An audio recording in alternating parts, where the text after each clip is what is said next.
Hey beautiful Aries, welcome back to part 2. Sorry that it cut off. I actually did film your whole reading yesterday, but then when I went to stop the video I realized it had turned off due to storage issues. So I did lose the very last part of the reading, but that's okay. We're just going to link in today and finish it off for you. So this is part 2 for Aries. What did I do with the lighter? Here it is. For Aries and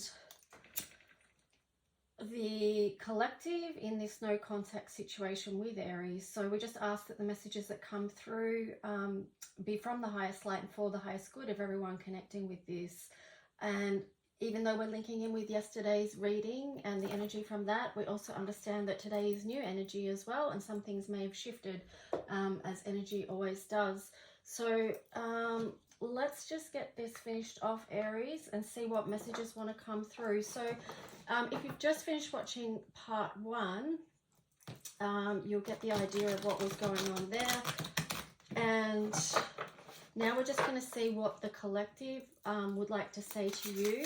It kind of came through in yesterday's that, you know, that it is possible for this connection to come back, but there is some indecision and uncertainty there, and a bit of processing going on, weighing up the risks, and also working from the heart chakra. If you remember these, well, you probably will remember if you've just watched part 1, you know, caterpillar, opportunity, and benefactor, grace and generosity. So 2 beautiful energies to be connected in with and working with.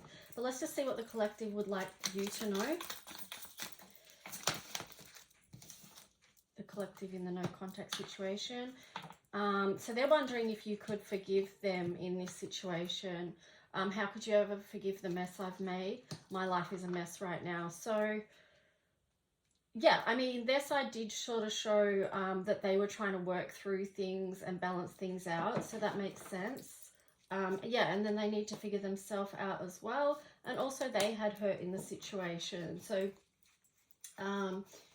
you know, it may be good for you to know that too, Aries, that it's not just you that has been hurt. You know, sometimes when we are hurt, we can think all about ourselves because we might be in a triggered space or something like that. And when people are in a triggered space, they can't see outside of themselves because, you know, they've gone into only being able to view what's happening to them. And that's just the way, that's just, you know, the physiology or biology or just the way it works when people are triggered.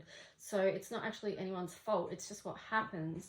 But then when you're out of that triggered space, you can move into having more awareness of how the other person may have experienced what happened as well. So usually, you know, it's both parties,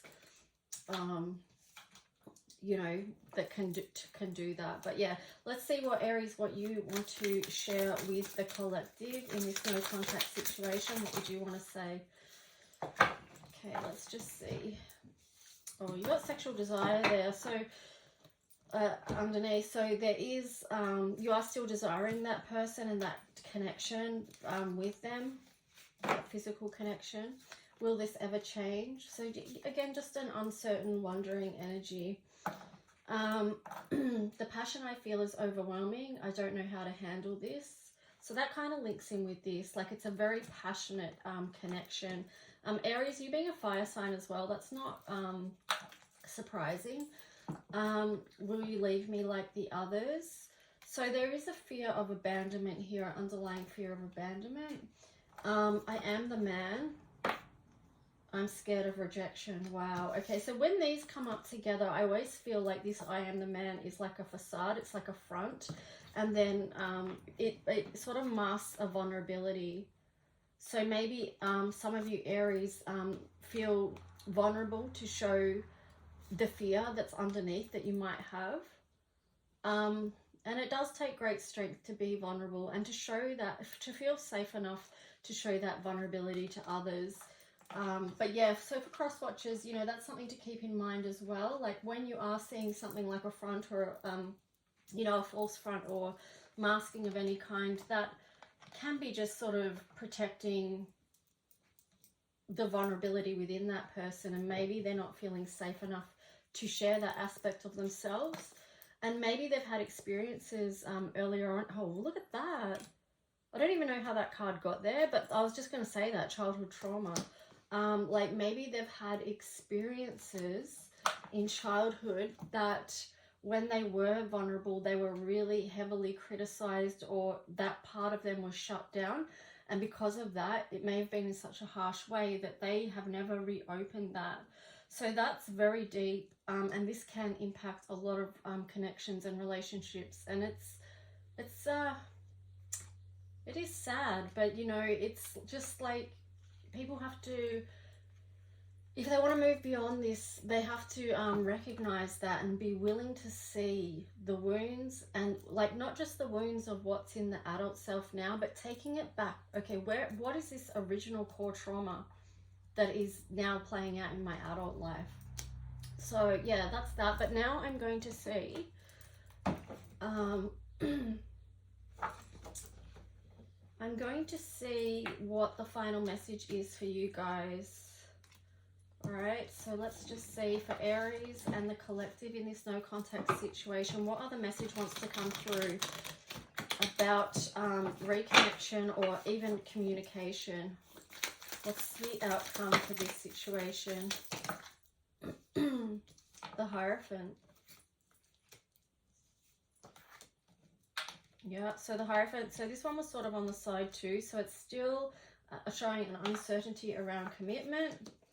The Hermit on the side there is still showing that there's processing and healing work to be done. And then the Knight of Cups there on the side as well, which is just not being in a right space to bring anything emotional forward at this time.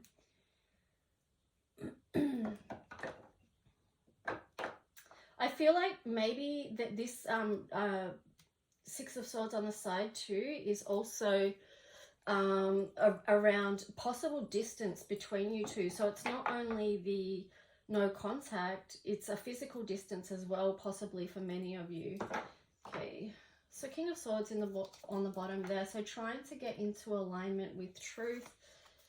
There, wow. Okay, look at these 4 cards. I'm going to leave you on this because it's kind of like a possibility, okay? This is what can happen. Like, this is a possible timeline if healing is done, all right? And alignment, things are in alignment. 3 of Cups, King of Cups, the Star, and the Wheel of Fortune. So that it is possible for healing between the two, you know, because you've got the Star here as well. So that feels like it's linked to the Hermit card, you know, because the Hermit and the Star are very much connected with healing. And, you know, you've got the King of Cups, 3 of Cups. So this is a divine union that's possible. And then the Wheel of Fortune. So luck and right timing could be on your side. It could also be, Aries, that there is going to be another chance to reconnect with this person, but because you've both done the healing work, perhaps it's going to play out in a different way and not repeat the same cycle, which would be important. And that sort of links back to, if you remember from part 1 where we started off, where we were saying about working with the heart chakra and moving from the traditional heart chakra energy of green to the higher heart chakra of unconditional love. So I'm going to wrap it up there, Aries. I feel like there's potential there, but there's also a lot of healing work that needs to be done as well.